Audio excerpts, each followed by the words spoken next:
How to send DM on Facebook.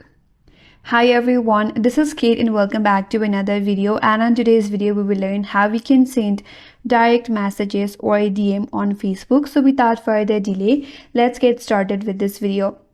We can send messages on Facebook using the Messenger application. If you don't have the application yet, you can install the Messenger application from the Play Store or App Store. So once you have installed the application, you can open up the application. Now you can log in into Messenger using your Facebook account. After you're logged in, you land on chat page. Now in order to send a message, you can search for the person by typing their name into the search bar. Tap on the search bar and now you can search for the person. After that, you can type in your message in the text field. Right here it says message. Tap on it and now you can type in the message. Once you're done typing in the message, you can tap on the send button, which is a paper airplane icon, and tap on it. And now the message is sent.